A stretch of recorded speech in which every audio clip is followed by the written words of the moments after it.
Hello student, I am Ranjana Bangri. Welcome to my YouTube channel. Student, today we are going to study the CG SET exam 2024. This exam held was 2024. So let's now get started this video. Student ये जो paper है 2024 का CG set का subject life science का question paper है। इसे मैं solve करवा रही हूँ। इससे पहले मैंने पार्ट 1 पार्ट 2 पेपर सॉल्व करवाया है और ये आगे के जो क्वेश्चन है इसे हम देखेंगे। तो देखते हैं फर्स्ट क्वेश्चन पूछा गया है। सॉरी, फर्स्ट क्वेश्चन नहीं, ये क्वेश्चन नंबर 50 है। क्वेश्चन नंबर 1 से 49 तक मैंने आगे की वीडियो में क्वेश्चन डाल दिए थे। ये क्वेश्चन है, क्वेश्चन नंबर 50 में पूछा गया है रोडोप्सिन्स पिगमेंट इज़ फाउंड इन। तो ये जो रोडोप्सिन्स पिगमेंट होते हैं इनमें से किस में पाए जाते हैं? इन रॉड्स में, इन कोन्स में, इन कोराइड में या इन सिलेरी मसल्स में। तो इसका सही उत्तर आएगा option A. Option A in rods में पाए जाते हैं। ये जो होते हैं ना रॉड सेल्स, आँख के रेटिना में पाई जाने वाली ये जो है एक तरीके से ये मतलब विशेष जो फोटो रिसेप्टर्स सेल्स होते हैं और जो कम तीव्र प्रकाश में भी कार्य करती है और ये हमको रात्रि में भी दृष्टि प्रदान करते हैं। ए रॉड्स रोडोप्सियन से एक प्रकाश संवेदी वर्णक होता है जो आँख की रेटिना की रॉड सेल्स में पाया जाता है।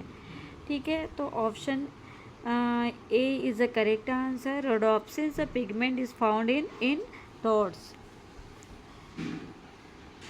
एक्सप्लेनेशन देख लेते हैं। Rhodopsins is a light sensitive pigment present in the rod cells. ये रॉड सेल में पाया जाता है ऑफ द रेटिना। हमारे आँख में जो रेटिना होता है जहाँ पर प्रतिबिंब बनता है और जिससे हमको कोई भी चीज़ दिखाई देती है, तो ये रेटिना के रॉड सेल्स में पाया जाता है। एक पिगमेंट है, वर्णक है। It is help us to see in the dim light, है ना, मतलब थोड़ा अंधेरे में भी हमको ये हेल्प करता है देखने के लिए। रोडोप्सिन एक प्रकाश संवेदी वर्णक है। कैसे है? ये प्रकाश संवेदी वर्णक है जो आँख की रेटिना की रॉड सेल्स में पाया जाता है। यह कम रोशनी में देखने में मदद करता है। सेकंड क्वेश्चन पूछा गया था hamburger phenomenon is also called.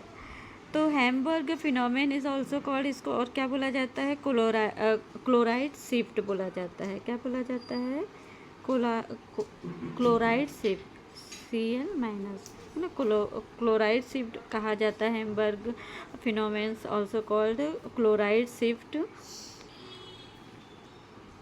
During transport of the CO2 by blood, chloride ions move into RBC to the maintain ionic balance. This is called chloride shift or the Hamburg phenomenon. जब blood में CO2 का परिवहन होता है ना, हमारे blood में CO2 का और O2 का परिवहन होता है ना, तो जब ब्लड में, रक्त में CO2 मतलब कार्बन डाइऑक्साइड का परिवहन के दौरान ये जो Cl माइनस आयन होते हैं, क्लोराइड आयन जो होते हैं, RBC में प्रवेश करते हैं। RBC मतलब रेड ब्लड कार्पल्स। हमारे ब्लड में 3 मतलब सेल्स होती है ना, 3 कोशिकाएं होती है, रेड ब्लड कार्पल्स और white blood carpals and platelets. उनमें से जो रेड ब्लड कार्पल्स है इसमें प्रवेश करते हैं और इसे क्लोराइड शिफ्ट या हैम्बर्ग फिनोमेना भी कहा जाता है। ठीक है, तो option D is the correct answer, chloride shift. Question 52 hormones are. Hormones क्या है? तो हार्मोन्स के बारे में सभी जानते हैं कि हार्मोन्स जो होते हैं ये रासायनिक संदेशवाहक होते हैं, मतलब केमिकल मैसेंजर्स होते हैं जो जीवन प्रक्रियाओं को नियंत्रित करते हैं और ये विशेष ग्लैंड से उत्पन्न होते हैं, है ना। मतलब प्रत्येक हार्मोन्स के लिए अलग अलग ग्लैंड्स होती है, जैसे थायराइड ग्लैंड से थायरॉक्सिस हार्मोन सिक्रेट होता है ना। पैनक्रियाज ग्लैंड से आपका मतलब ये जो इंसुलिन हार्मोन सिक्रेट होता है। तो अलग अलग ग्लैंड से अलग अलग हार्मोन्स सिक्रेट होते हैं, ये विशेष ग्रंथियों से उत्पन्न होते हैं। और वैसे ही पादप हार्मोन्स भी कई कोशिकाओं में वृद्धि के लिए नियंत्रित करते हैं। प्लांट हार्मोन्स भी होते हैं। तो यहाँ देखेंगे हार्मोन्स और ऑप्शन दिए हुए secretion of all glands, option B enzyme, option C chemical messenger, option C excretory product. तो हार्मोन्स क्या होते हैं, ये केमिकल मैसेंजर होते हैं। क्या होते हैं हार्मोन्स, ये रासायनिक संदेशवाहक होते हैं, केमिकल मैसेंजर होते हैं, जो जीवन प्रक्रियाओं को नियंत्रित करते हैं और ये विशेष ग्लैंड से उत्पन्न होते हैं या सिक्रेट होते हैं। एक्सप्लेनेशन देखेंगे। Hormones are the chemical messenger secreted by the endocrine gland. हमारे मतलब बॉडी में जो एंडोक्राइन ग्लैंड्स होती है वहाँ से ये सिक्रेट होते हैं and the transported through the blood to the target organs. ठीक है, तो ये हो गया हार्मोन्स क्या होते हैं, केमिकल मैसेंजर।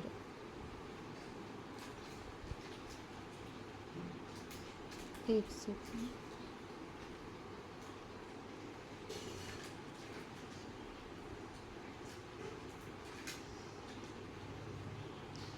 बहुत नीचे चला गया है, स्क्रॉल हो गया है। आगे का क्वेश्चन देखते हैं।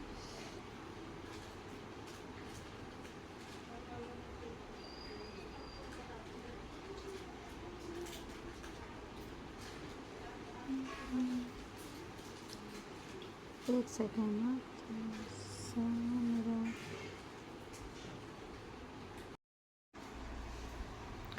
क्वेश्चन 53 देखते हैं। Which of the following cause trouble in the breathing. तो ये जो ऑप्शन दिए है उसमें हमको मतलब ब्रीथिंग मतलब सांस लेने में मतलब क्या इफ़ेक्ट करता है, इनमें से कौन सा कारक जो हमको सांस लेने में तकलीफ प्रदान कर सकता है। जैसे हाई टेम्परेचर दिया हुआ ऑप्शन में, ऑप्शन बी दिया हुआ air pollution, option C sound pollution, option D noise pollution. तो इसमें करेक्ट आंसर आएगा एयर पोल्यूशन, है ना। एयर पोल्यूशन मतलब अगर हमारा आसपास का वातावरण अशुद्ध रहा तो वो हमारा फेफड़ों में मतलब अच्छे से हमको शुद्ध ऑक्सीजन नहीं मिल पाएगी, हमको ब्रीथिंग लेने में सांस लेने में तकलीफ़ हो सकती है। तो air pollution is the correct answer. Explanation देखते हैं। Pollutant such as the smoke, है ना, मतलब स्मोक जैसे गाड़ियों का धुआं, फैक्ट्रियों का धुआं, या कोई अगर स्मोकिंग करते हैं, सिगरेट बीड़ी पीते हैं, तो अगर उनके पास से अगर गुजरते तो बोलते हैं ना सेकंड स्मोकर। तो जैसे डस्ट है, धूल मिट्टी, ये भी हमारे मतलब शरीर के अंदर जा सकते हैं। एंड हार्मफुल गैसेस जैसे कार्बन मोनोऑक्साइड गैस है, कार्बन डाइऑक्साइड गैस है, तो ये जो है हमको सांस लेने में तकलीफ प्रदान कर सकते हैं, एयर को पोल्यूशन कर सकते हैं। तो pollutants such as the smoke, dust and the harmful gases can the irritate the respiratory tract। respiratory tract मतलब होता है श्वास नली, and the cause the breathing problem, और ये हमको breathing problem कर सकते हैं, ये इसका कारण हो सकता है। क्या क्या चीज़ें, स्मोक, डस्ट और हार्मफुल गैसेस ये इरिटेट करते हैं इन द रेस्पिरेटरी ट्रैक्ट। वायु प्रदूषण में धुआं, धूल और हानिकारक गैसें श्वसन तंत्र को प्रभावित करते हैं और सांस लेने में परेशानी पैदा करते हैं। तो करेक्ट आंसर आएगा एयर पोल्यूशन। इसीलिए एयर पोल्यूशन को प्रिवेंट करने के लिए क्या करना चाहिए, आसपास का वातावरण शुद्ध होना चाहिए, ज़्यादा से ज़्यादा पेड़ पौधे लगाना चाहिए, प्लांटेशन करना चाहिए और आसपास का वातावरण शुद्ध रखना चाहिए। नेक्स्ट क्वेश्चन देखते हैं। Question 54, sunshine vitamin is. Sunshine vitamin मतलब सूर्य से प्राप्त होने वाला विटामिन कौन सा है। तो ये सभी को पता होगा, विटामिन डी जो है हमको सूर्य से प्राप्त होता है। तो option A is the correct answer. Explanation देखते हैं। Vitamin D is called the sunshine vitamin because the skin produce it when the expose to the sunlight. तो विटामिन डी को ही सनशाइन विटामिन कहा जाता है क्योंकि ये हमारे स्किन को सूर्य से प्राप्त होने वाली सनलाइट को देता है। और विटामिन डी से हमारी हड्डियाँ मजबूत होती हैं, है ना। और विटामिन डी का मेन स्रोत क्या है? सूर्य का प्रकाश। इसलिए कहते हैं कि सुबह के धूप में रहना चाहिए, जिससे विटामिन डी हमको मिलता है। विटामिन डी को सनशाइन विटामिन कहा जाता है क्योंकि सूर्य के प्रकाश की सहायता से हमारी त्वचा में विटामिन डी बनता है। नेक्स्ट क्वेश्चन देखते हैं। Light producing fishes bear a special type of the organ known as. तो इसका करेक्ट आंसर आएगा फोटोफोर। क्या आंसर आएगा इसका? फोटोफोर आएगा। ये जो होता है ना photophores are the specialized light producing organs found in the many bioluminescent fishes। प्रकाश उत्पन्न करने वाली मछलियों में विशेष प्रकार के प्रकाश उत्पन्न करने वाले अंग को फोटोफोर कहा जाता है। ये जो कुछ प्रकार की मछलियाँ होती है विशेष प्रकार की, इनके अंग में फोर पाया जाता है। ठीक है, अगला क्वेश्चन देखते हैं। नेक्स्ट क्वेश्चन है question 56। Graves disease is caused due to the irregularities in which hormones. Correct answer आएगा thyroxins. Option C is correct answer. ये जो थायरॉक्सिन्स हार्मोन्स है ये थायराइड ग्लैंड से सिक्रेट होता है। एक्सप्लेनेशन देखेंगे। Graves disease is an the autoimmune disorder. ये ऑटोइम्यून डिसऑर्डर है that cause the excessive thyroid activity and the increased production of the thyroid hormones specially thyroxine. मतलब ग्रेवियस डिसीज़ में थायराइड ग्लैंड अत्यधिक सक्रिय हो जाती है और उसको बहुत ज़्यादा मतलब वर्क करना पड़ता है, और जिसकी वजह से थायरॉक्सिन हार्मोन्स अधिक मात्रा में बनने लगता है और इसी बीमारी को ही बोलते हैं ग्रेव्स डिसीज़। क्वेश्चन 57 देखेंगे। Mutation is an the essential aspect of option normal growth, option B evolution, option C cell division, option D inheritance of the genetic equilibrium. तो करेक्ट आंसर आएगा evolution, option B. Option B correct answer आएगा। इसमें mutation create the genetic variation. Mutation जो होता है ये genetic variation create करता है which provide the raw material for the evolution. Mutation से आनुवांशिक विविधता या जेनेटिक वेरिएशन उत्पन्न होते हैं जो इवोल्यूशन के लिए आवश्यक है। Question 58। Traits controlled by the gene located on the X chromosome are called. तो ये जो इसका सही उत्तर आएगा सेक्स लिंक्ड या सेक्स इन्फ्लुएंस्ड या सेक्स लिमिटेड या none of this. Correct answer आएगा sex linked. Trait control by gene located on the X chromosome are called। Gene जो होते हैं gene located on the sex chromosomes, gene कहाँ स्थित होते हैं? ये सेक्स क्रोमोसोम में स्थित होते हैं, स्पेशली एक्स क्रोमोसोम में produce sex linked traits. X या वाई क्रोमोसोम पर स्थित जीन द्वारा नियंत्रित लक्षणों को सेक्स लिंक्ड ट्रैट कहते हैं।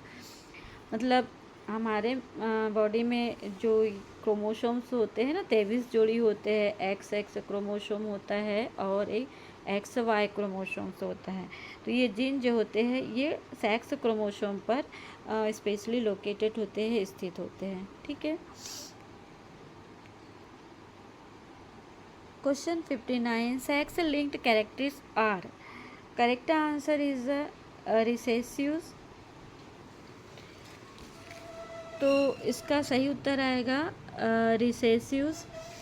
रिसेसिव्स क्या होते हैं, ये क्या मतलब एक जेनेटिक या आनुवंशिक रिसेसिव या अप्रभावी जीन होते हैं और वे प्रभावी या डोमिनेट जीन के सामने छिप जाते हैं और यह गुण तभी बाहर दिखाई देता है जब इंसान के माता या पिता दोनों से वही एक जैसा रिसेसिव जीन मिले। तो ये इसमें रिसेसिव आएगा correct answer. In classical genetics common sex linked traits, ये एक क्लासिकल जेनेटिक क्वेश्चंस है और ये common sex linked traits such as the colour blindness, जैसे बोलते हैं ना किसी किसी को कलर ब्लाइंडनेस हो जाता है, मतलब कलर ब्लाइंडनेस क्या होता है, कलर पहचानने की क्षमता थोड़ी कम होती है, जैसे इसको वर्णांधता बोला जाता है, जिसमें ना व्यक्ति को कुछ खास रंग में अंतर करने में थोड़ी परेशानी होती है और ये आँखों के रेटिना में मौजूद रंग पहचानने में वाली एक कोन्स या सेल्स के ठीक से काम न होने के कारण होता है और उनके न होने के कारण ही होता है ये कोन्स के, ठीक है, जिसमें मतलब जैसे ग्रीन है, ब्राउन है, ऐसे कुछ कलर इनको पहचानने में थोड़ी डिफ़िकल्टी होती है, इसको मतलब वर्णांधता भी कहा जाता है। तो ये जो होता है कलर ब्लाइंडनेस और हीमोफीलिया जैसे प्रमुख सेक्स लिंक्ड ये कैरेक्टर्स एक्स लिंक्ड रिसेसिव होते हैं, मतलब ये माता पिता से या जेनेटिक भी आ सकते हैं।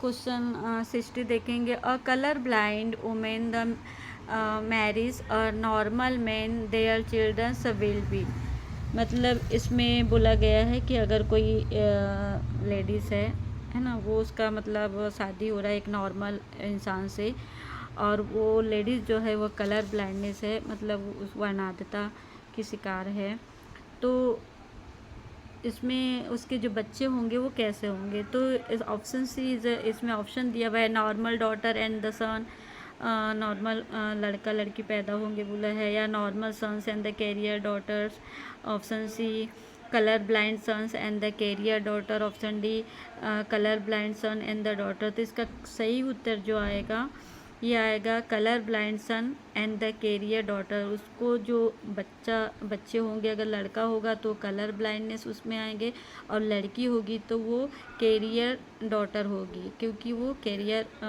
वाहक होगी, लड़की होगी तो, ठीक है। तो इसका देखते हैं, colour blindness sons are the carrier daughter is the correct answer. Colour blind women X C है ना, लड़की में जो होते हैं ना ये क्रोमोसोम्स है, एक्स क्रोमोसोम्स पाए जाते हैं, नॉर्मल में लड़के में जो होते हैं XY क्रोमोसोम्स पाए जाते हैं और 23 जोड़ी गुणसूत्र होते हैं हमारे शरीर में, normal man X and Y, sons receive Y from the father and X from the mother. तो जैसे जो बेटा होगा वो जो रिसीव करेगा एक्स क्रोमोसोम और लड़की जो होगी वो मदर से XC वो करेगी, प्राप्त करेगी और ये कलर ब्लाइंडेड होगा ये लड़के के लिए। और वैसे मतलब जो लड़का होगा sons receive Y from the father, मतलब सन जो होगा ये फादर से Y मतलब रिसीव करेगा एंड XC फ्रॉम मदर, और XC अपने माँ से प्राप्त करेगा और वो कलर ब्लाइंडनेस उत्पन्न होगा, मतलब उसको रंगों को पहचानने की क्षमता थोड़ी कम रहेगी। डॉटर अगर लड़की अगर पैदा होती है तो daughter receive the XN from the father, daughter जो है XN रिसीव करेगी अपने फादर से एंड XC रिसीव करेगी अपने माँ से और वो कैरियर्स होगी लड़की। माँ कलर ब्लाइंडनेस होने के कारण सभी बच्चे को XC देगी, ठीक है, अगर माँ अगर कलर ब्लाइंडनेस है तो उसके बच्चे जित होंगे उनको वो XC देगी, बेटे कलर ब्लाइंडनेस पैदा होगी और बेटियाँ जो होगी कैरियर होगी, वाहक होगी, है ना। तो ये क्वेश्चन काफ़ी इम्पोर्टेंट है क्योंकि ये कलर ब्लाइंडनेस क्या है होता है ये हमेशा आता है और ये वर्णांधता होती है जिसमें व्यक्ति को कुछ खास रंगों में अंतर करने में परेशानी होती है और ये आँखों के रेटिना में मौजूद रंग पहचानने वाली एक सेल या कोन्स के ठीक से काम न करने के कारण या उनके न होने के कारण होता है। Question 61 bar body is found in men and the associated with option male sex organs, option B female autosomes, option C male autosomes, option D female sex chromosome। तो करेक्ट आंसर आएगा female sex chromosomes, option D. अब ये बार body क्या होता है, तो ये जो बार बॉडी मतलब ये ना एक स्तनधारी मादाओं की सेल्स के केंद्रक में पाया जाने वाला एक निष्क्रिय मतलब इनएक्टिव क्रोमोसोम या गुणसूत्र है। मतलब ये महिलाओं में है ना, मादा स्तनधारियों की सेल्स के जो केंद्रक होते हैं, सेल्स के केंद्रक में पाया जाने वाला एक निष्क्रिय मतलब इनएक्टिव क्रोमोसोम्स है। और महिलाओं में एक्स क्रोमोसोम्स एक्स होते हैं ना, मतलब महिलाओं में ये एक्स क्रोमोसोम्स होते हैं और पुरुष में XY क्रोमोसोम्स होते हैं। ठीक है, तो एक्स क्रोमोसोम्स होते हैं जिनमें से एक शुरुआती विकास के दौरान निष्क्रिय इनएक्टिव होकर संघनित हो जाता है और इसे ना सूक्ष्मदर्शी से देखने पर केंद्रक के किनारे एक गहरे रंग के छोटे धब्बे के रूप में दिखाई देता है। अगर हम ये जो इनएक्टिव हो जाता है और अगर इसको हम माइक्रोस्कोप में देखें ना तो एक छोटे धब्बे के रूप में दिखाई देता है। ठीक है, इसे ही बार बॉडी कहा जाता है। तो Barr body is found in men and the associate with female sex chromosomes, option D is the correct answer. Barr body is the inactive chromosome, बताइए ना, ये एक इनएक्टिव क्रोमोसोम्स होता है। It is the normally found in the female with 2X chromosomes. Barr body निष्क्रिय X chromosomes होता है, सामान्यतः यह फीमेल सेल्स में पाया जाता है।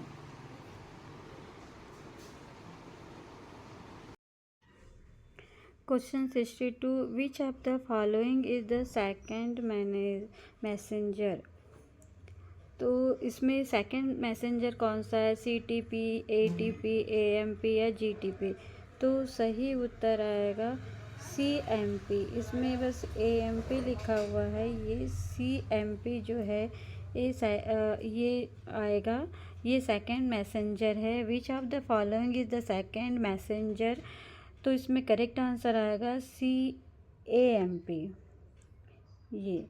ठीक है, स्टैंडर्ड आंसर है CAMP cycle AMP, but the printed का ऑप्शन इसमें जो प्रिंटेड ऑप्शन में इसमें AMP पर दिया हुआ है तो इसमें आएगा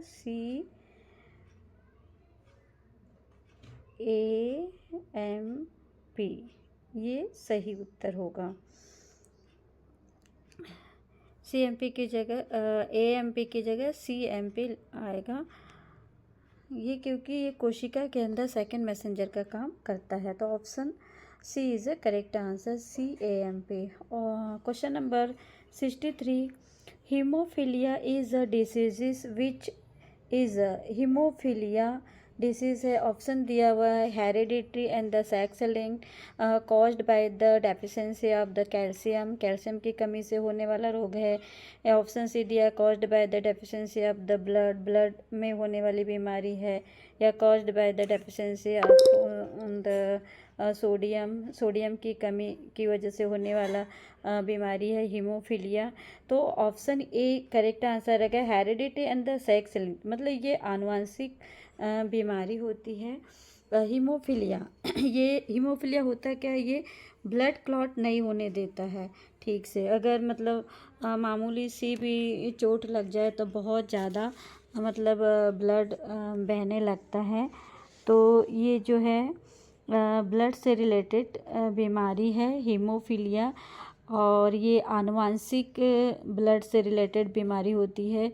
ये जैसे पेरेंट्स से भी आ सकती है, माता पिता से। इसमें शरीर के भीतर और बाहर रक्त का मतलब ब्लड का थक्का ठीक से नहीं बनता है, मतलब ब्लड क्लॉट अच्छे से नहीं होता है।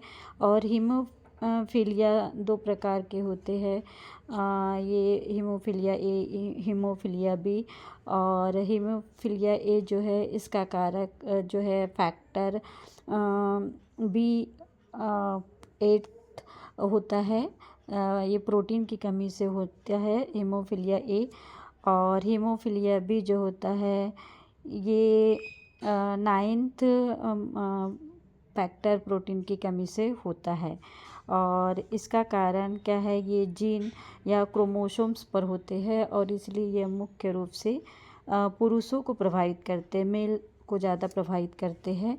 और महिलाएं जो होती है इसकी वाहक होती है, कैरियर होती है।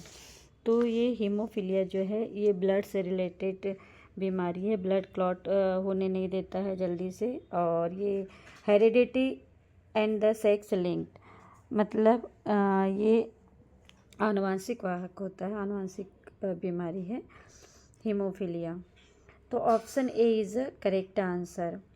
Haemophilia is the generally an X linked recessive heredity bleeding disorder, बताए थे ना, ये ब्लडिंग डिसऑर्डर है, ब्लड से रिलेटेड बीमारी। हीमोफीलिया एक वंशानुगत तथा एक्स लिंक्ड रिसेसिव डिसऑर्डर है जिसमें ब्लड क्लॉट ठीक से नहीं होता। क्लॉट मतलब थक्का नहीं जमता है, ब्लड बहते रहता है, जल्दी नहीं, मतलब ब्लड क्लॉट होता है। नेक्स्ट क्वेश्चन देखते हैं, question 64। Which one is the sex linked diseases? Albinism, बेरी, कलर ब्लाइंडनेस या टाइलोसिस। तो कलर ब्लाइंडनेस जो है ये अभी थोड़ी देर पहले पढ़े थे, ये सेक्स लिंक्ड डिसीजेस है। मतलब इसमें जो होता है ये क्रोमोसोम्स के कारण होता है। Which one of the sex linked diseases, तो इसमें करेक्ट आंसर आएगा कलर ब्लाइंडनेस। ये रेड ग्रीन कलर या मतलब हरा भूरा, ये मतलब कलर पहचानने में प्रॉब्लम होती है जिनको, तो ये रेड ग्रीन कलर या ब्लाइंडनेस ये सब होता है। मतलब सेक्स लिंक्ड डिसीजेस है ये, ठीक है। कौन सी कलर ब्लाइंडनेस आएगा, इसका सही उत्तर आएगा option C. Red green colour blindness is the commonly inherited and the X linked recessive trait. तो ये आनुवंशिक या जेनेटिक बीमारी होती है। कलर ब्लाइंडनेस एक प्रमुख एक्स लिंक्ड रिसेसिव डिसऑर्डर है। Question 65। India's in situ conservation effort or the reflected in its। तो इन situ कंजर्वेशन इसमें इंडिया में क्या है, 12 है, 12 बायोस्फीयर है और 90 जो है नेशनल पार्क है, ठीक है। तो इसमें ऑप्शन ए जो है ये करेक्ट आंसर आएगा, option A. India's in situ conservation effort in the reflected, it is the correct answer आएगा। इसमें ऑप्शन दिया हुआ है, ऑप्शन ए में दिया है 12 biosphere and the 90 national park आते हैं इसके अंतर्गत, तो ये सही है। बी जो है 14 biosphere and the 90 national park, ये गलत है। सी है 10 biosphere and the 112 national park, ये भी गलत है। और 8 biosphere and the 70 national park है, ये भी गलत है। मतलब अभी के मतलब ये पुराना डेटा से पूछा गया। इन सिटू कंजर्वेशन का अर्थ है जीवों का उनके प्राकृतिक आवास में संरक्षण, मतलब जो भी जीव होते हैं ना, मतलब शेर, भालू, मतलब जितने भी जंगली जानवर है, चिड़िया या छोटे भी जीव है, छोटे बड़े सभी प्रकार के, उनको ऐसे वातावरण में रखा जाता है जहाँ पर उनको मतलब उनको ऐसा फील हो कि उनको प्राकृतिक आवास संरक्षण दिया जाता है। और इंडेंजर स्पीसीज़ को ज़्यादा इसमें रखा जाता है ताकि उनका विनाश न हो। दिए गए पुराने आंकड़ों के अनुसार option A is the correct answer, मतलब 12 biosphere and the 90 national park है। क्वेश्चन 66।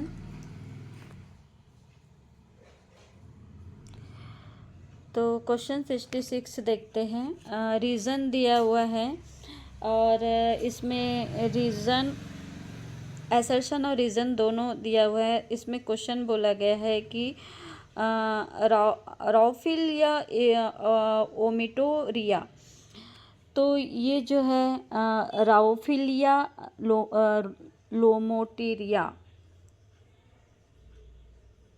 सॉरी, ये है करेक्ट इसका मतलब एसेशन। क्वेश्चन नंबर 6 मैं फिर से पढ़ रही हूँ, थोड़ा सा पढ़ने में ये है रॉफेलिया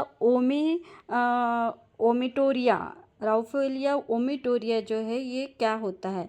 तो एक्चुअली ये जो है ना राउफेलिया ओमिटोरिया, ये इसको ना सर्पगंधा भी कहा जाता है, एक तरीके से का एक प्लांट है। और इसका उपयोग जो हाई ब्लड प्रेशर, उच्च रक्तचाप वाले पेशेंट को या और मानसिक विकार, तनाव से जो मेंटल डिसेबिलिटी से रहते हैं, मानसिक विकार से जुड़ी औषधियों के रूप में इसका उपयोग किया जाता है। एक तरीके से ये औषधि प्लांट है राउफेलिया।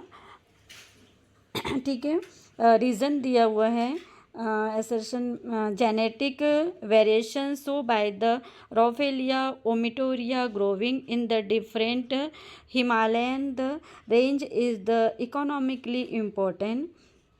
रीज़न दिया हुआ है the amount and the variety of the alcohols vary between the Raufelia species and the between the different strains। तो इसमें रीज़न और जो सर्सन ए और आर दोनों ही सही है और ये इसका करेक्ट एक्सप्लेनेशन है।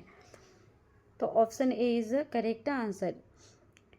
रॉफेलिया में पाए जाने वाले एल्काइड जो होते हैं औषधि रूप में महत्वपूर्ण है, मतलब इसका एक मेडिसिनल प्लांट है एक तरीके से ये। और अलग अलग स्ट्रेंस में एल्कलॉइड्स की मात्रा और प्रकार बदल सकते हैं, इसलिए जेनेटिक वेरिएशन आर्थिक दृष्टि से महत्वपूर्ण है। अब देखेंगे मैचिंग।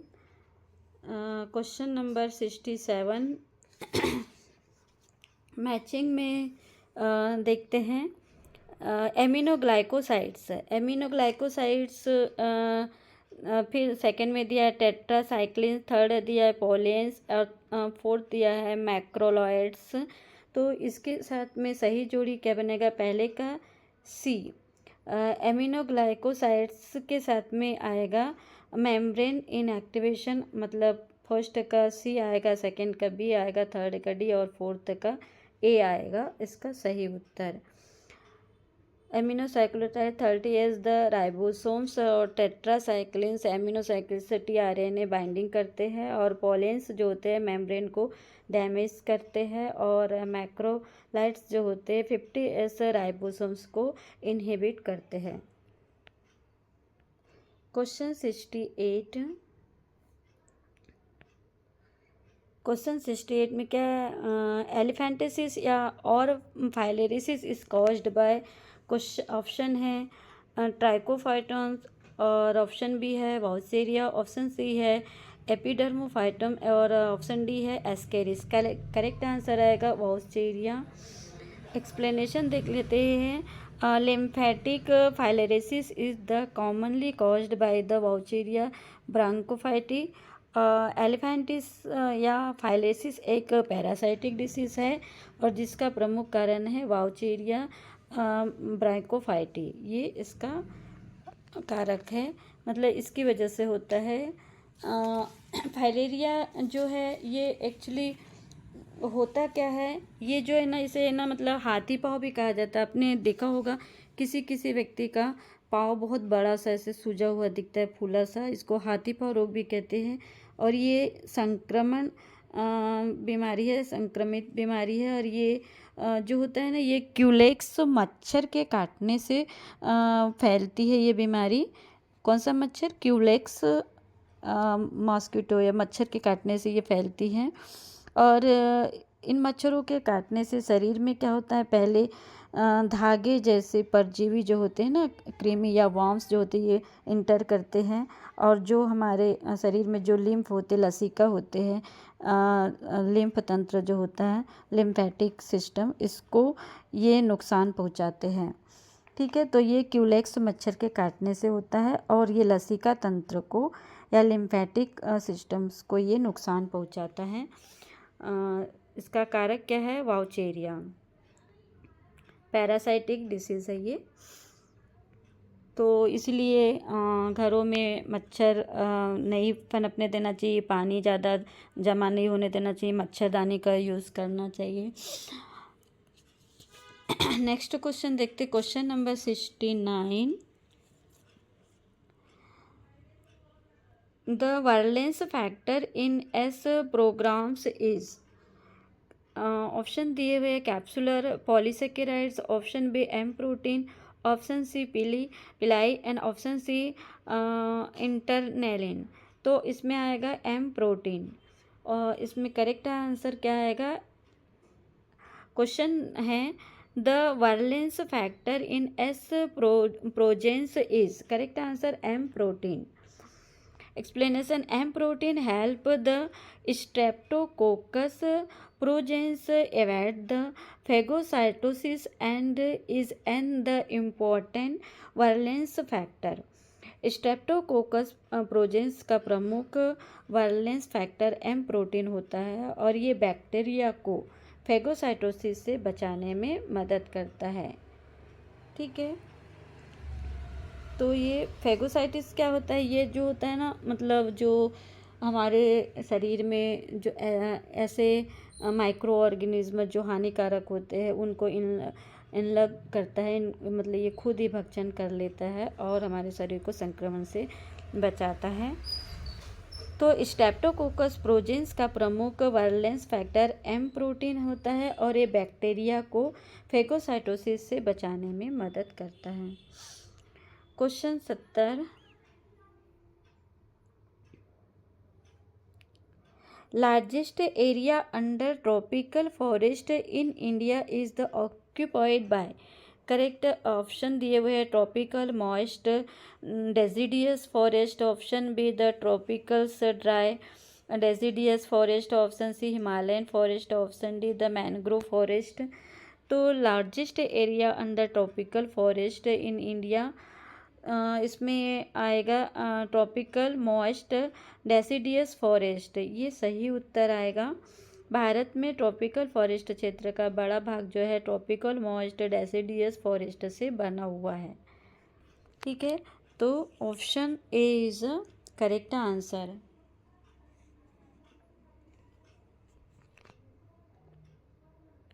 नेक्स्ट क्वेश्चन देखते हैं, question 71। The nature of the endotoxin is, option दिए हुए polypeptide, option B the polysaccharide, option C lipids और ऑप्शन डी दिया हुआ हार्मोन्स। तो करेक्ट आंसर आएगा lipids.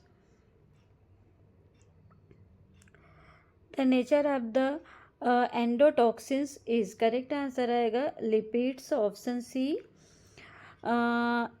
Endotoxin is the associated with the lipopolysaccharides, ये क्या होता है? LPS lipopolysaccharides of the gram negative bacteria.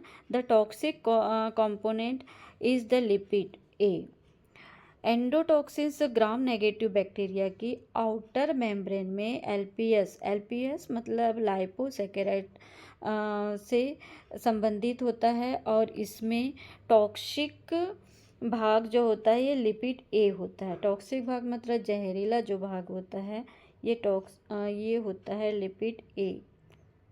Question 72 देखेंगे,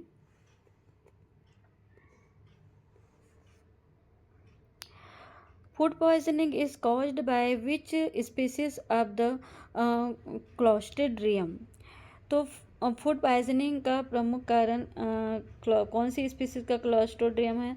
ऑप्शन दिया है क्लोस्ट्रीडियम बोटुलिनियम, ऑप्शन बी दिया क्लोस्ट्रीडियम परफेरेंजेंस और ऑप्शन सी दिया क्लोस्ट्रीडियम ऑरियस और ऑप्शन डी दिया है क्लोस्ट्रीडियम टेंटेनाई। तो option B is the correct answer, the Clostridium the perfringens. Option C सही होगा। Perfringens is the common cause of the food poisoning, ये food poisoning का common कारण होता है। ये कौन? परफेरेंजेंस, ये सही उत्तर आएगा। तो क्लोस्ट्रीडियम परफेरेंजेंस फूड पॉइजनिंग का एक प्रमुख बैक्टीरियल कॉज है, एक बैक्टीरिया से फैलने वाला कारण है। क्वेश्चन 73।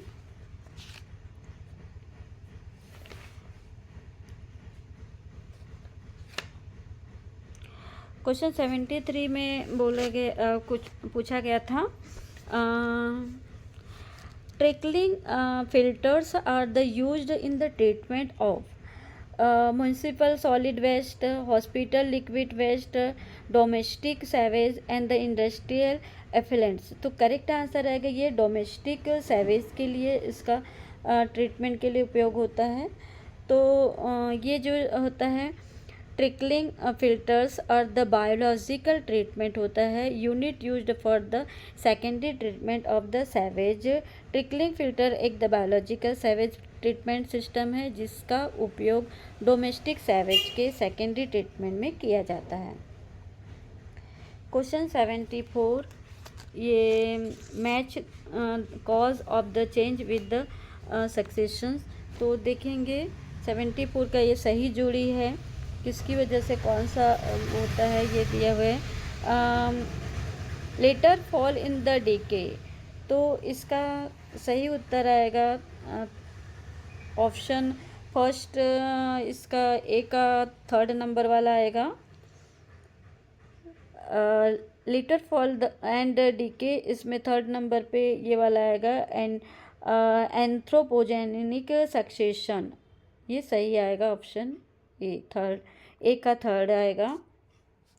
और सेकंड है क्लाइमेट चेंज। क्लाइमेट चेंज तो इसमें इसका सही उत्तर आएगा ऑटोजेनिक सक्सेशन, ये फर्स्ट वाला आएगा इसमें। सेकंड का क्लाइमेट चेंज में आएगा ऑटोजेनिक सक्सेशन थर्ड। और पॉल्यूशन के साथ में आएगा सेकंड वाला एलोजेनिक सक्सेशन फर्स्ट, ये थर्ड में आएगा या सी में। एक सेकेंड, फर्स्ट थर्ड सेकंड लिख देंगे। और फोर्थ का आएगा ऑल्केनिक एरप्शंस, इसके साथ में सही जोड़ी आएगा ये फोर्थ नंबर वाला, ये फोर्थ वाला आएगा कैटालिटिक द सक्सेशन फोर्थ। तो इसका सब सही उत्तर फर्स्ट का आपका आएगा, ये थर्ड वाला आएगा, ये वाला आएगा फर्स्ट का। सेकंड का क्लाइमेट चेंज, इसके साथ में ये ऊपर वाला आएगा। ऑटोजेनेटिक सक्सेशन थर्ड, ये सेकंड आएगा। और पॉल्यूशन के साथ में सी इसका आएगा, ये वाला आएगा थर्ड वाला। एलोजेनिक सक्सेशन फर्स्ट, और लास्ट में ऑल्केनिक एरप्शंस इसके साथ में आएगा कैटालिटिक सक्सेशन फोर्थ। तो इसके ये सही जोड़िए ए का थर्ड, बी का फर्स्ट, सी का सेकेंड और डी का फोर्थ। प्राकृतिक पर्यावरण में होने वाले परिवर्तन के आधार पर सक्सेशन के अलग अलग प्रकार होते हैं। अगला क्वेश्चन देखते हैं, question 75, vascular mycorrhiza is an the example of. तो इसका सही उत्तर आएगा obligate mutualism. Vascular mycorrhiza is किसका एग्जाम्पल है? तो ये एग्जाम्पल है ऑब्लिगेट म्यूटिलिज्म का, ऑप्शन डी ऑब्लिगेट म्यूटिलिज्म का ये उदाहरण है। एक्सप्लेनेशन देख लेते हैं। Mycorrhiza is an the close mutualistics association between fungi and the plant root. ठीक है, ये फंगी और प्लांट रूट का ये मतलब बीच का ये जुड़ा हुआ हिस्सा होता है। वेब में फंगस और प्लांट रूट्स दोनों को लाभ मिलता है, इसे म्यूटेस्टिक एसोसिएशन माना जाता है।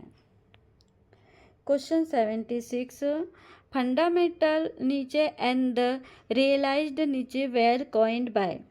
ऑप्शन दिए हुए हैं मैकऑर्थर एंड द पाइंका, बी दिया है एल्टोन, सी दिया है हलिक्सटेंस एंड द डी दिया है मे एंड द मैकऑर्थर। तो सही उत्तर आएगा option C. 11 actions introduced by the concept of the fundamental नीचे and the realized नीचे। तो फंडामेंटल नीचे एंड द रियलाइज्ड नीचे क्या उदाहरण? जी एवेलन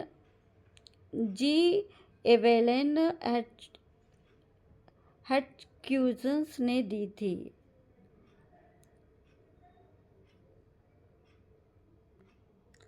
question 77, correct composition of the green house gases. तो ग्रीन हाउस गैसेस में इसमें ग्रीन हाउस इफेक्ट के बारे में पूछा गया है, जो मतलब कार्बन डाइऑक्साइड की मात्रा भी जैसे ज़्यादा होने लगती है तो टेम्परेचर बढ़ने लगता है, तो ग्रीन इसके लिए कौन कौन सी गैसें रिस्पॉन्सिबल होती हैं।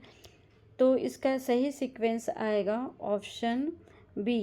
ये ग्रीन हाउस गैस के लिए CO2 की मात्रा, CO2 उसके बाद में आता है क्लोरोफ्लोरोकार्बन्स, फिर उसके बाद में आता है CH4 मीथेन और फिर N2O। तो ये गैसें जो होती है ये ग्रीन हाउस इफेक्ट के लिए रिस्पॉन्सिबल होती हैं। ग्रीन हाउस इफेक्ट में योगदान होता है रिलेटिव ऑर्डर्स, ये बताइए, CO2 कार्बन डाइऑक्साइड की मात्रा, उसके बाद में क्लोरोफ्लोरो कार्बन, फिर उसके बाद मीथेन, फिर उसके बाद में N2। तो नाइट्रिक ऑक्साइड, तो chlorofluorocarbon more than CO2 more than chlorofluorocarbon and then CH4 methane than N2O। ये सही सीक्वेंस आएगा। ये गैसें जो होती है रिस्पॉन्सिबल होती है ग्रीन हाउस इफेक्ट को। Current life tablets are also known as. तो कोरेंट लाइफ टैबलेट्स को और क्या कहा जाता है। तो इसका सही उत्तर आएगा first and second, option B. Current life tablets को क्या कहा जाता है, डायनामिक, और थर्ड आएगा हॉरिजेंटल। तो फर्स्ट एंड सेकंड, तो मतलब option B is correct answer. Current life tablets follow is the group of the individuals born during the same period. They are the called dynamic or the horizontal life tables. Current life tables में एक ही समय या एक ही period में जन्मे individuals को उनके जीवन काल में फॉलो किया जाता है और इसलिए इसे डायनामिक या तो हॉरिजेंटल लाइफ टेबल कहते हैं। Question 79, correct sequence of the processes involve in the community development. तो कम्युनिटी डेवलपमेंट में के लिए करेंट सीक्वेंस क्या होना चाहिए। ऑप्शन दिए हुए है कॉम्पिटिटिव एक्सक्लूजन, ऑप्शन सेकंड दिया है को एवोल्यूशन, ऑप्शन थर्ड दिया है नीचे डिफ्रेंसिएशन, ऑप्शन फोर्थ दिया है सिम्बायोसिस। तो इसका सही आएगा सबसे पहले फर्स्ट होना चाहिए कॉम्पिटिटिव एक्सक्लूजन, फिर उसके बाद में ये आना चाहिए नीचे डिफ्रेंसिएशन, उसके बाद में आएगा को एवोल्यूशन और उसके बाद में आएगा सिम्बायोसिस।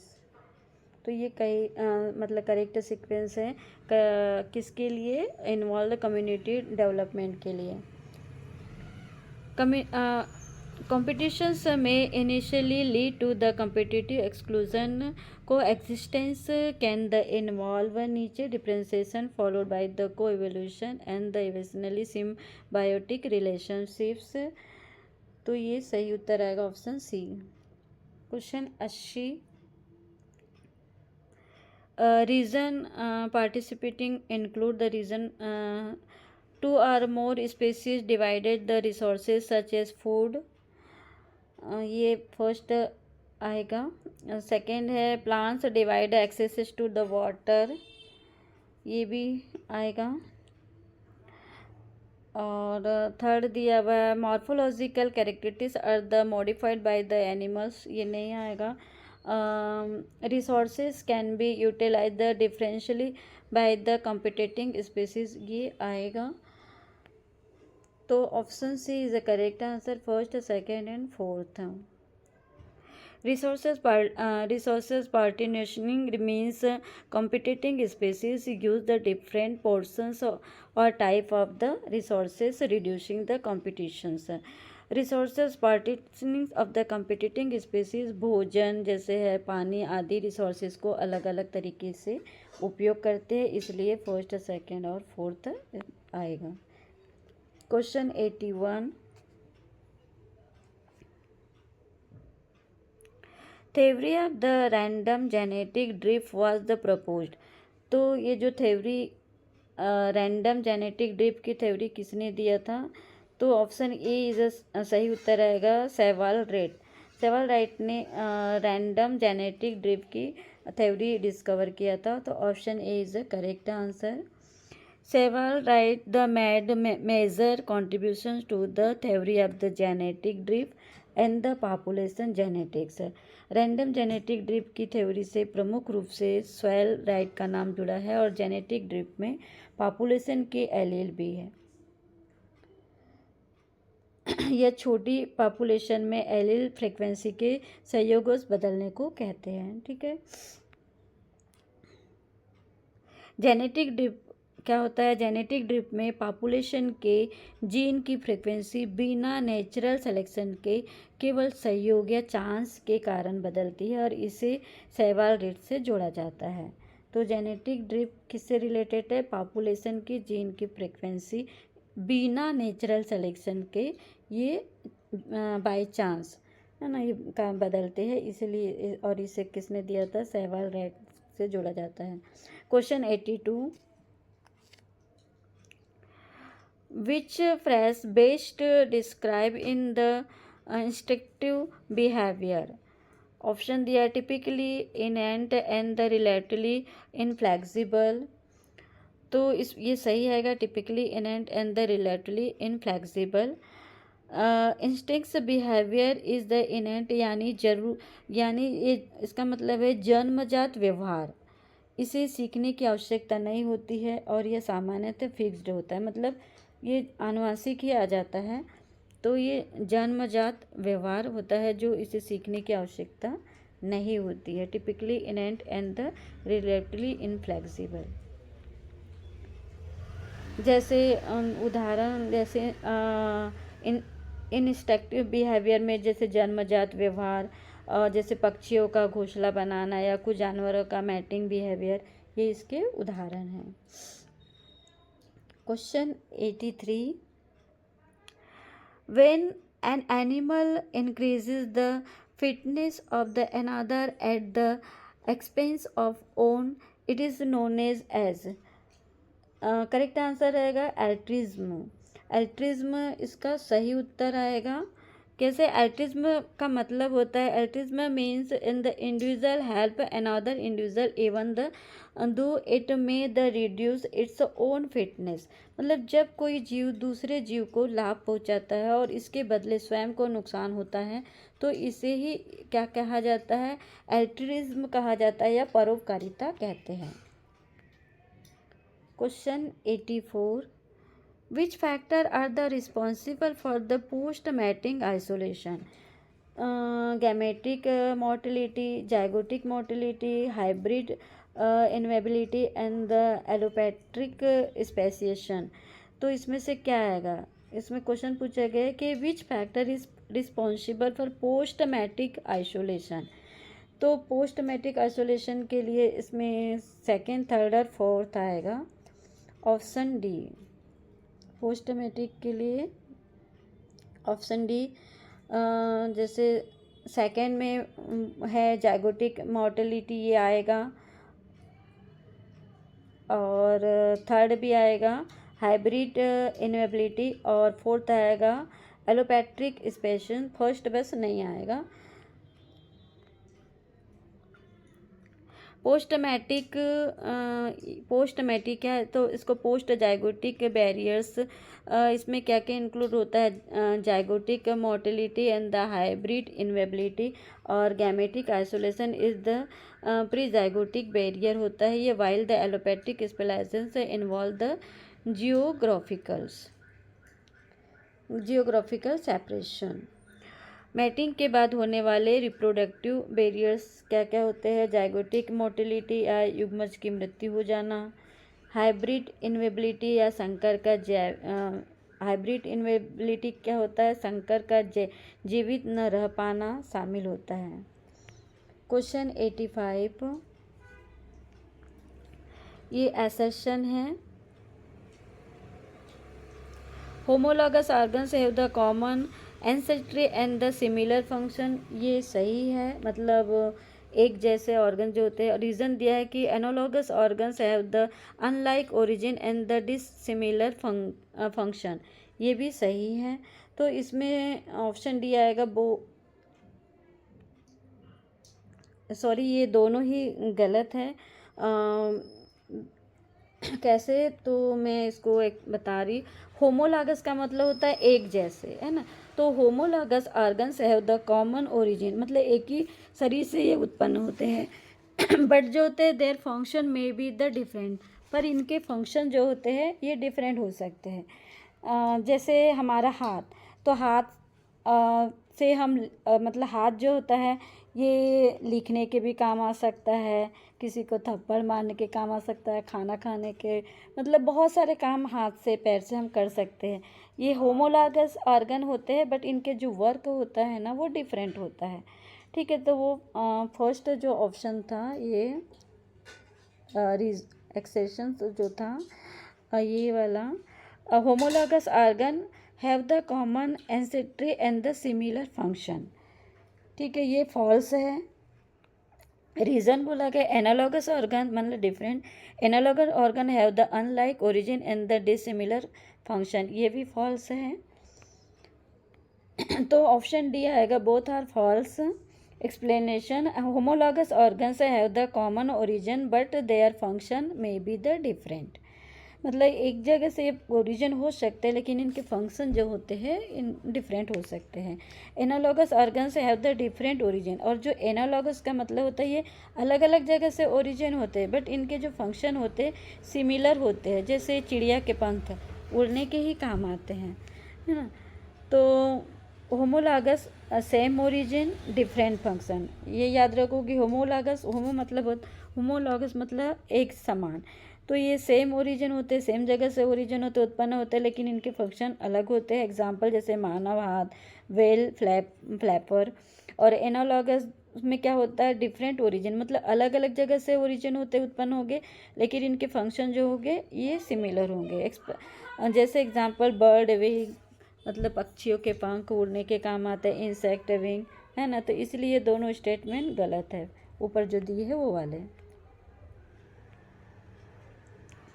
अब देखते हैं क्वेश्चन नंबर 86।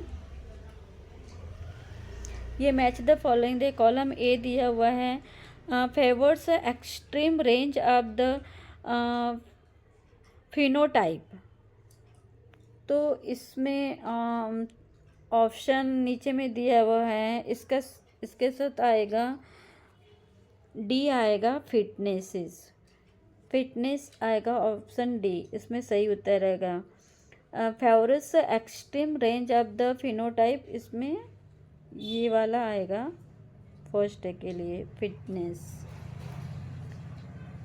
फिर है total alleles existing in the population, तो इसमें आएगा जीन पूल, ये सेकेंड नंबर का आएगा।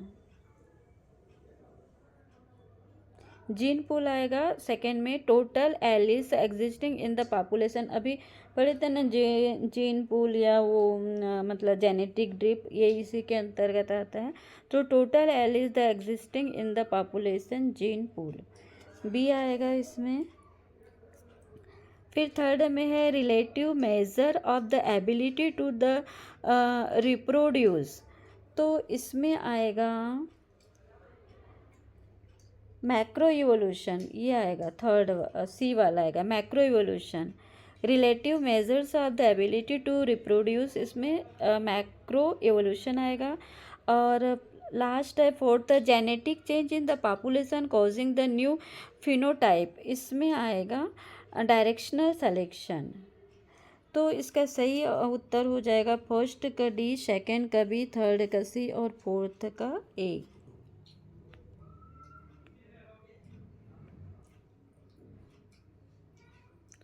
ठीक है, directional selection extreme the phenotypes, the gene pool आएगा पॉपुलेशन के सभी एलिल्स। और फिटनेस में रिप्रोडक्टिव सेक्शनेस, और मैक्रो इवोल्यूशन द पॉपुलेशन में जेनेटिक चेंज। क्वेश्चन 87,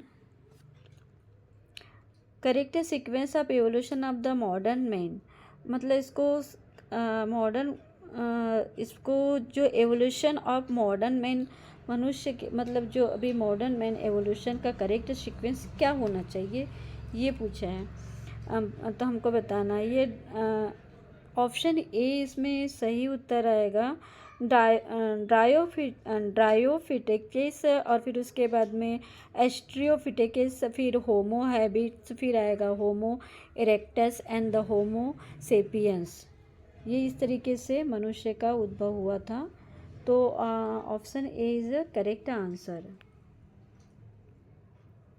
दिए गए विकल्पों में मॉडर्न ह्यूमन इवोल्यूशन का एक्सपेक्टेड सीक्वेंस ड्रायो ड्रायोफिथेकस, उसके बाद में क्या कहा गया ऑस्ट्रेलो पिथेकस, फिर उसके बाद में होमो हैबिलियस, फिर उसके बाद में होमो इरेक्टस और उसके बाद में होमो सेपियंस। होमो सेपियंस ये जो है मनुष्य का वैज्ञानिक नाम है, होमो सेपियंस। क्वेश्चन 88, ये भी match fermented product with the micro organism. तो हमको इसमें सही जोड़ी बताना है। इसमें आएगा एसिडोफिलस मिल्क, तो इसके साथ में एसिडोफिलस मिल्क, इसके साथ में एक ये 4th नंबर आएगा लैक्टोबैसिलस एसिडोफिलस आएगा। फिर बी है सॉक्रिप्ट, इसमें बी का 3rd नंबर आएगा ये सक्सिनोमायोसिस सेरेविसी। और फिर ब्रेड के साथ में आएगा इसका सही सीक्वेंस ए का 4th आएगा, बी का 3rd, सी का 1st और डी का 2nd आएगा। एसिडोफिलस मिल्क के साथ में लैक्टोबैसिलस और सेक्यूराइड्स के साथ में आएगा ल्यूकोनोस स्टोक और ब्रेड का आएगा ईस्ट और 10th राइजोपस, ये इसके एग्जाम्पल है। क्वेश्चन नंबर 8, तो इसमें सही सीक्वेंस में ए का 4th, बी का 2nd, सी का 1st और डी का 2nd। अब क्वेश्चन नंबर 89,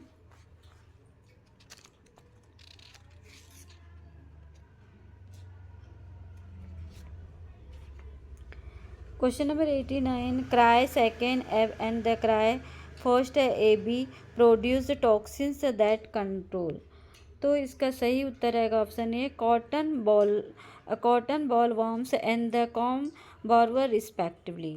ये सही उत्तर आएगा। Cry second A B and cry first A B produce the toxins that control. Correct answer आएगा cotton boll worms and the corn borer respectively. Cry second A B cotton ball worms को control करता है, जबकि cry first A B जो होता है com बॉर्वर को control करता है। क्राई सेकेंड ए बी मतलब कॉटन बॉल वॉर्म कहलाएगा, cry first A B corn borer. Question 90, question number 90 देखेंगे। Phytoremediations of the PB lead का सिंबल है from the soil can be the achieved using. Correct answer आएगा B brassica juncea, option B आएगा। Phytoremediation of the PB from soil can be the achieved by using brassica juncea, इसका ये सही उत्तर आएगा। तो ब्रासिका जेंसिया जो होता है ये इंडियन मस्टर्ड होता है, ये हैवी मेटल, पीबी क्या है हैवी मेटल्स होता है, एक मेटल से पीबी लेड बोला जाता है, जिसको इंक्लूडिंग लेड को सॉयल से एब्जॉर्ब करने की क्षमता रखता है। प्लांट द्वारा सॉयल से पॉल्यूएंट्स या हैवी मेटल्स को हटाने की प्रक्रिया क्या कहलाती है? फाइटोरेमेडिएशंस कहलाती है। मतलब जो पौधे होते हैं ना, पौधे द्वारा मिट्टी से सॉयल से पॉल्यूटेंट मतलब जो हम पौधों को हानि पहुंचाने वाले या हैवी मेटल्स को हटाने की प्रक्रिया को ही क्या कहा जाता है? फाइटोमेडियंस कहलाता है। और ये ब्रेसिका जुनेसिया जो लेड ये इसका ऑक्यूमुलेशन करता है। Question 91, The only cell is the possess immunologic attributes of the specificity, diversity, memory, and the self recognition is. Correct answer आएगा इसका सी, लिम्फोसाइट्स। लिम्फोसाइट्स जो होते हैं ये particularly B and T lymphocytes होते हैं और एडॉप्टिव इम्यूनिटी के लिए रिस्पॉन्सिबल होते हैं। तो लिम्फोसाइट्स में स्पेसिसिटी, डाइवर्सिटी, मेमोरी और सेल्फ या नॉन सेल्फ रेगुलाइजेशन जैसे गुण पाए जाते हैं। Question 92, the active molecules in the immunoglobulin factor is called. तो एक्टिव मॉलिक्यूल्स में इम्यूनोग्लोबिन फ्रैक्शंस को क्या कहा जाता है? तो इसको कहा जाता है, ये एंटीबॉडीज़ कहा जाता है। क्या कहा जाता है? एंटीबॉडीज़ कहा जाता है। Immunoglobins are antibodies that the recognise and the bind specific antigen. Antibodies जो होती है ना, ये हमारे शरीर में प्रतिरोधक क्षमता बनाए रखती है, शरीर में माइक्रो ऑर्गेनिज्म से और बीमारियों से लड़ने के लिए है। मतलब ये एंटीबॉडीज़ हमारी रक्षा करती है। तो इम्यूनोग्लोबिन्स में क्या आएगा? एंटीबॉडी शरीर में फॉरेन एंटीजन को पहचान कर इम्यून रिस्पॉन्स में मदद करती है, मतलब हमारा इम्यून पावर बढ़ाती है। कौन? एंटीबॉडी। क्वेश्चन 93, एसर्शन और रीजन दिया हुआ है।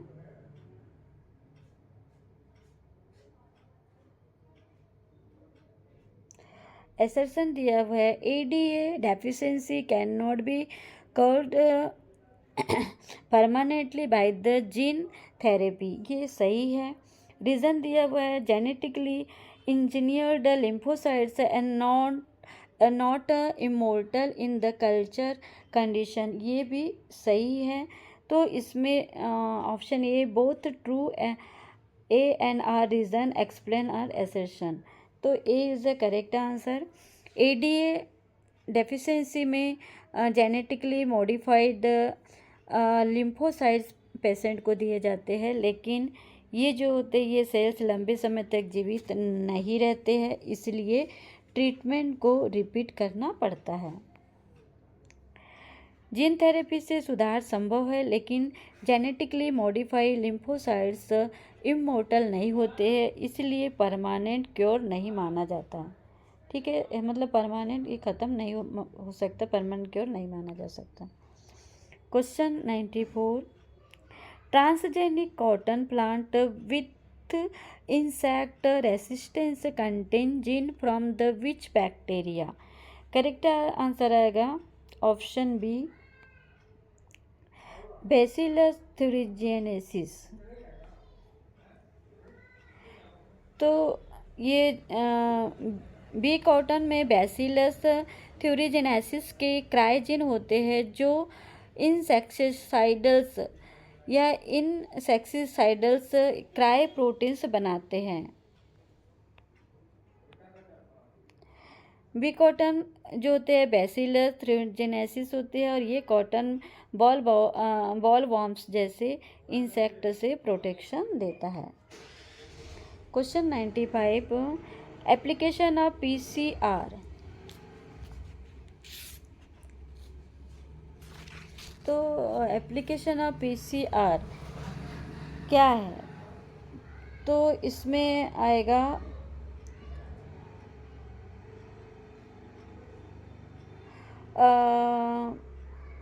फर्स्ट आएगा पैटर्निटी टेस्टिंग होता है, और आएगा थर्ड आएगा, सॉरी सेकंड आएगा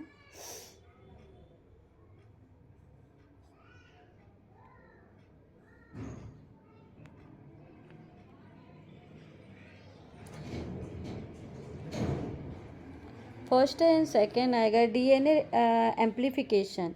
एप्लीकेशन ऑफ पीसीआर के एप्लीकेशन क्या क्या होते हैं?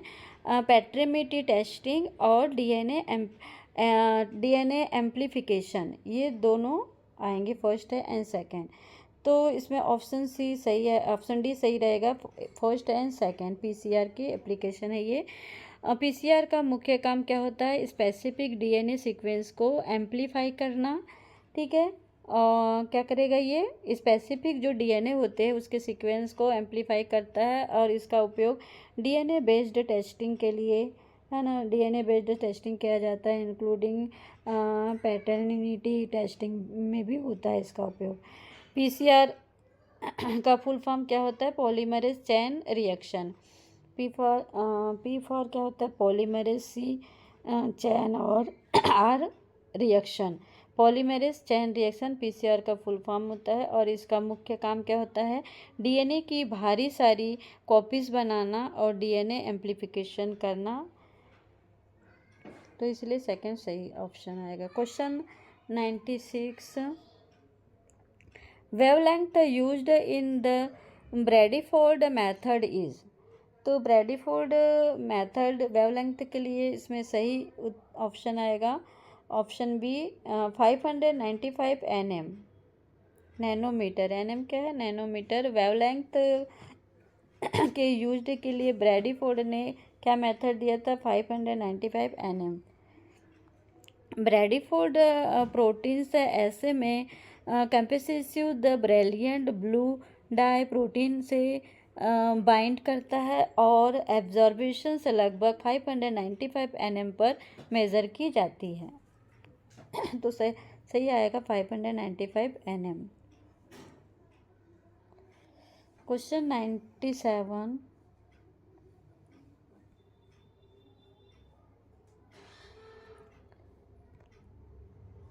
ये match reagent with the compound.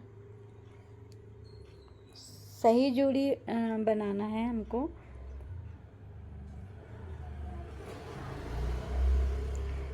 पहला है नेसियर्स के साथ में नेसियर्स दिया पहला ऑप्शन, दूसरा दिया है फिनॉप्थेलिन्स दिया हुआ है, तीसरा दिया हुआ है मॉलीबेडेट दिया हुआ है, चौथा दिया हुआ है एरियोक्रोमेंस ब्लैक टी दिया हुआ है और इसके कंपाउंड दिए हुए हैं मैग्नीशियम, सेकेंड में दिया है फॉस्फेट, थर्ड में दिया है अमोनिया, फोर्थ में दिया हुआ है आयरन। तो इसका सही आएगा फर्स्ट का, ए का थर्ड आएगा, बी का फोर्थ आएगा, सी का सेकेंड आएगा और डी का फर्स्ट आएगा।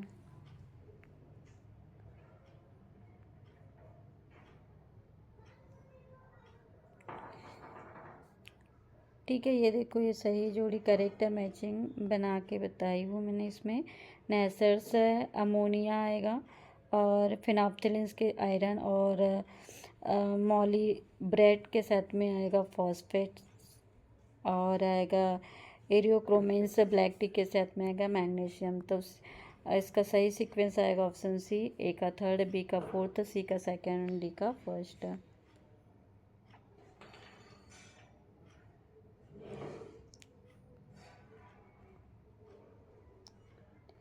ये ठीक है।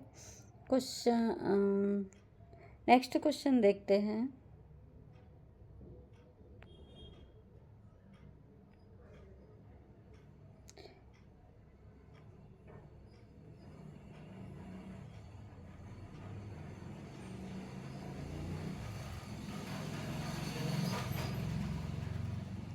Question 98, median can be defined as, median can be defined mode, mean और मीडियन ये आपने पढ़ा होगा। तो median can be define as first quartile, second quartiles, third quartiles और फोर्थ क्वार्टेटाइल्स। तो इसमें सही उत्तर आएगा बी आएगा, second क्वार्टेटाइल्स। Median divides or order the data into two equal wholes and the also called second quartiles Q2।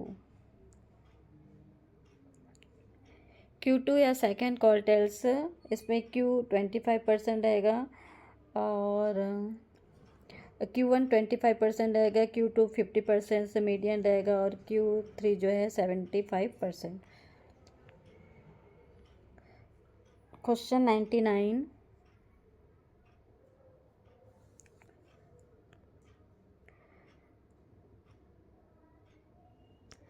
देखते हैं question 99, which are measures of the location parameter. तो which are measures of the location parameter, option दिए हुए mode, median, range and mean.